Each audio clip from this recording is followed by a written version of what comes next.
Now that the Sony A7C has been announced, a lot of you guys have been inundating my inbox with questions. Also right here in the comments, which one is the better camera? Is the new Sony A7C or the Sony A7 III? So in this video, I'm going to talk about the pros and cons and help you decide which one is the best camera for the type of needs that you have.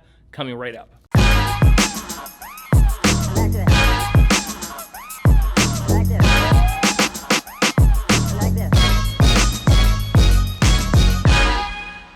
Welcome back to the channel, guys. Let's start right here, and I want to tell you that I'm going to be giving away a brand new Sony A7C. And in order to enter to this contest, all you have to do is subscribe to this channel, enable notifications, and go follow me on Instagram and Twitter at Gaston Shutters, because I may be doing the announcement live on Instagram. So I'm going to be announcing the winner on December 24th or the 25th. So I'm still thinking how I'm going to do this, but I actually ordered the camera already, pre-ordered the camera already. So guys, good luck to you, and let's actually go straight into the news. So a lot of you guys want to know which camera is the best one for the money, and there are good news and there are bad news. Now, the good news is that both cameras pretty much are very, very similar. They actually feature the same specs. So let's start talking about the sensor that we're gonna find in both cameras. And both cameras are gonna have the 24.2 megapixel CMOS sensor, and both cameras are gonna have the same video specs. We're gonna have 4K video up to 30p, 8-bit 420. So we were expecting a little bit more on the Sony A7C, but Sony, decided to stick to the earlier rumor, which it was that the camera was going to be very similar to this one. And indeed, we have the same features. Now, there are going to be differences between both cameras, and one of the camera may be better for you depending what you're trying to do. So, for example, this camera features the same body as all the full frame bodies. So I consider this body being a professional body because of the ergonomics, the amount of custom buttons that we have, and pretty much we have dials to control the entire exposure triangle. Now, when talking about the Sony A7C, we have a smaller body, but the body is actually not that small. Sony decided to sacrifice the EVF in order to reduce some of the size, and now they gave us a tiny EVF on the side, similar to what we can find in a Sony A6000. So, that is going to be at a glance the main difference in terms of appearance and ergonomics. Now, let me cut the edit really quick because I forgot to mention something really important. The Sony A7C features only one SD card slot, whereas the Sony A7 III features 2 SD card slot, and for a lot of people, having redundancy when recording videos or photo is going to be more important than any of the other features that we're going to be mentioning here in the video. Back to the edit. Now, the other thing that you're going to find in the Sony A7C that you're not going to find here, which I actually think is one of the main highlights of things that the Sony A7C has advantages over the Sony A7 III, is the real-time autofocus. Now, you have it here in photo mode, but you don't have it in movie mode. So what that means is that, for example, for videos like this one, and one of the reasons why I'm not filming myself with this camera is that a lot of the times, when you're talking and you're moving your hands, you may actually get out of focus because the camera is going to try to focus in your hand and not keep the eye in focus. Now, there are ways to actually overcome that. You can actually set up a focus zone, put it a little bit higher around the face, and that's how I actually been filming with this camera. But to be honest with you, the real-time tracking of the Sony A6600 is so accurate that the Sony A7 III, is being used for other type of work right now. I'm mainly using it for photography or handheld video shooting. So, that is actually a great advantage if you're going to be getting that camera for content creation, YouTube videos, and things that require for yourself, being filmed and actually relied on the camera. Now, speaking about content creation, the other difference about the Sony A7C versus the Sony A7 III is that the Sony A7C has the flip out screen, and this is gonna make it even easier for you to preview and frame yourself.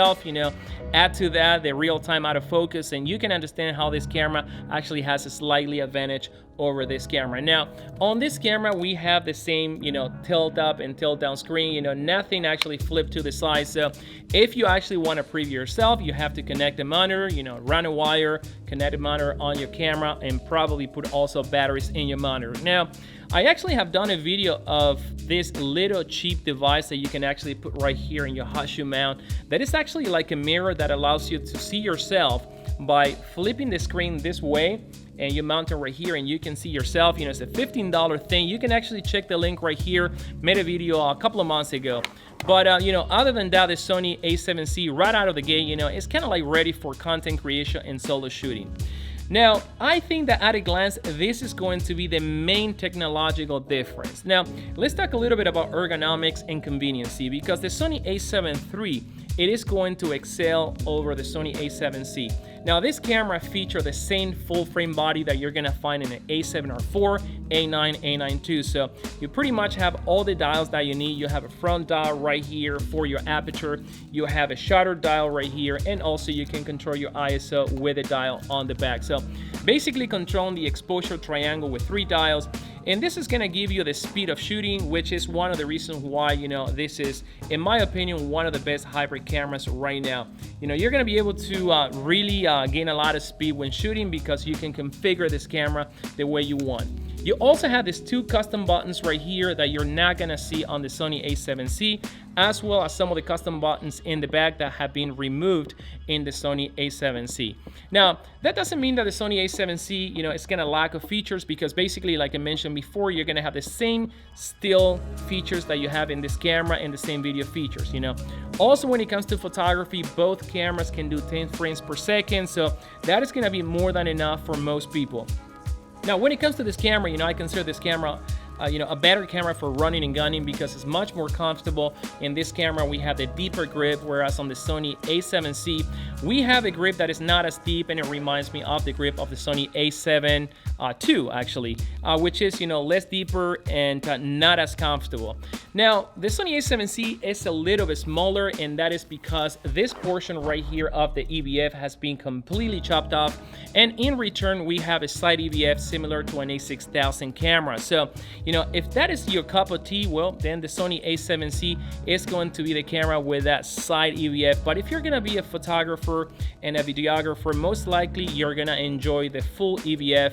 And you're gonna enjoy the fact that this camera has an eye cup and the Sony A7C doesn't have one. Now, I'm talking about eye cup, and I wanna show you something in this camera.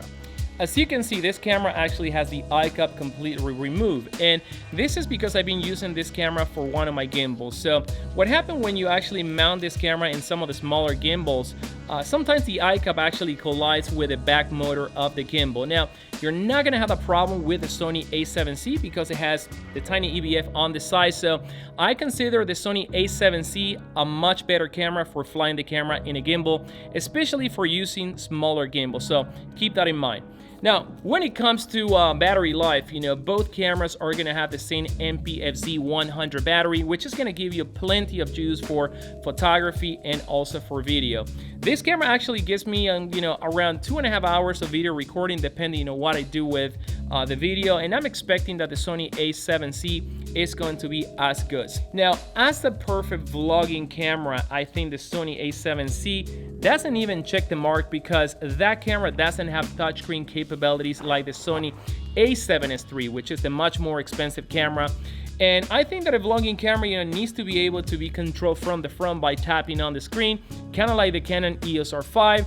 And we're not gonna get into politics right now, but the Sony A7C completely missed the mark by having that touchscreen capability, which I think could have made the camera incredible if it had that capability.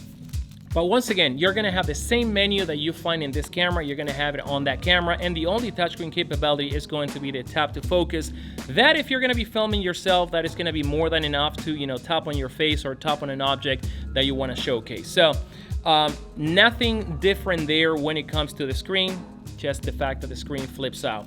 What else can I tell you about this camera? To be honest with you, you're gonna be able to use all the lenses on both cameras, APS-C lenses and full frame lenses with no problem. You're gonna have all the video and photography functions on both cameras. This camera is gonna be more complete if you really are looking into customizing the experience, whether it's the photography experience or a video experience, so you don't have to actually dive into menus. You can actually set up functions in the buttons, where on the Sony A7C, you're gonna have to dive into menus to access whatever you need.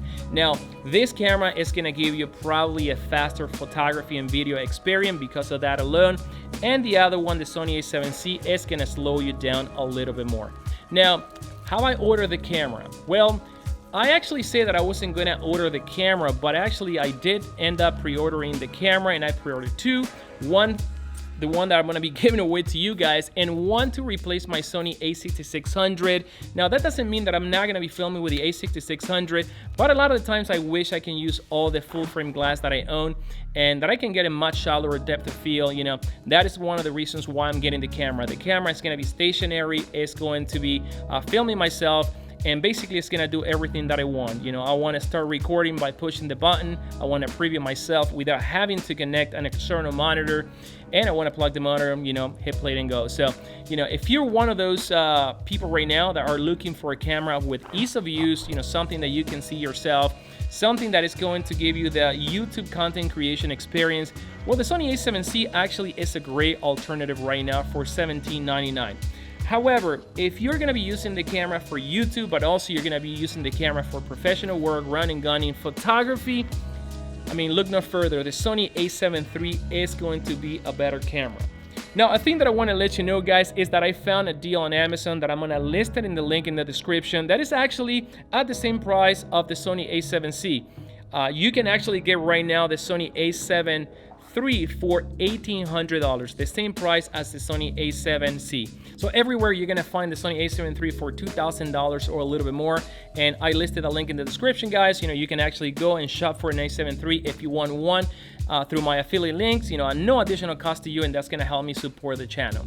Now, there are two ways to get the Sony A7C. One is pre-ordering the camera, and the other one is to actually enter my contest by simply subscribing to this channel, enable notifications, and follow me on Instagram and Twitter at Gaston Shutters. So I'll see you in the next video. Take care.